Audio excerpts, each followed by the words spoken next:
Hi everyone, আসসালামু আলাইকুম। আশা করছি সবাই ভালো আছেন। আমি আলহামদুলিল্লাহ ভালো আছি। তো আজকে আমি আপনাদের সঙ্গে শেয়ার করব চাইনিজ স্টাইলে কীভাবে ভেজিটেবলস তৈরি করতে হয়, মিক্স সবজি।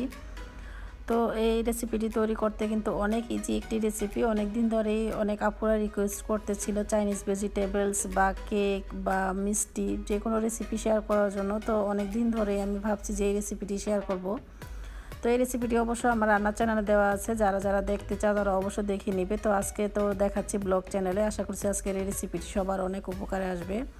এখানে আমি নিয়েছি হলো পেঁয়াজ কেটে নিয়েছি, পেঁয়াজটাকে এরকম খুলে নিয়েছি। ক্যাপসিকাম নিয়েছি, 1 কাপ পরিমাণ মুরগির ব্রেস্টের পিস নিয়েছি, 1 টেবিল স্পুন পরিমাণ নিয়েছি হলো গোলমরিচের গুঁড়া, আর কর্নফ্লাওয়ার নিয়েছি 2 টেবিল স্পুন। এরকম নর্মাল ওয়াটার দিয়ে আমি গুলিয়ে নিয়েছি। এখানে নিয়েছি আদা রসুনের পেস্ট 1 টেবিল স্পুন, লাগছে পরিমাণ মতো তেল, আর কাঁচামরিচ নিয়েছি 8-10টি, রসুন নিয়েছি 4 কোয়া।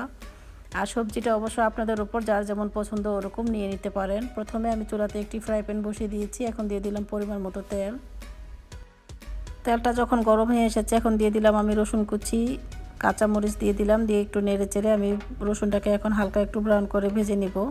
তো রসুনটা যখন একটু ভাজা হয়ে গিয়েছে এখন আমি অ্যাড করে দিয়েছি আদা রসুন পেস্ট, লবণ দিয়ে একটু নেড়ে চেড়ে মশলাটাকে একটু কষিয়ে নেব। তারপর আমি দিয়ে দিব চিকেনটাকে দিয়ে দিব। চিকেনটা আমি চিকন চিকন লম্বা করে কেটে নিয়েছি, অনেক পাতলা করে। এখন চিকেনটাকে নেড়ে চেড়ে নিচ্ছি।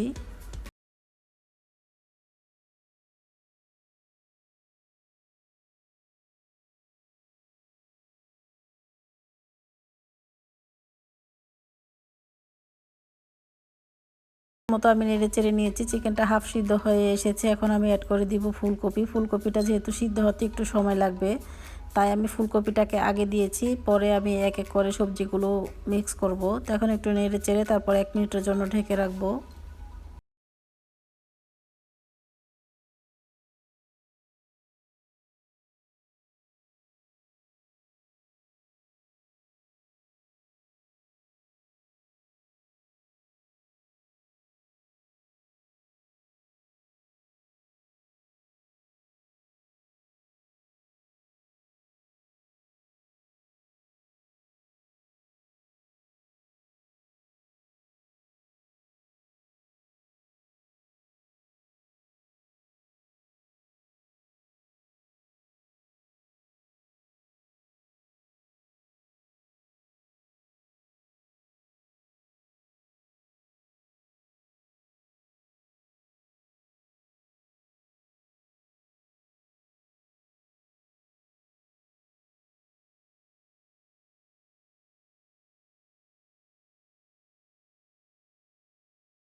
তো তৈরি হয়ে গেল আমার সবজি। এখন আমি তো পরিবেশন করে নিচ্ছি। আর আজকের রেসিপিটি অবশ্যই আপনারা ট্রাই করে আমাকে জানাবেন কেমন হয়েছে। আর ভিডিওটি দেখার জন্য ধন্যবাদ সবাইকে।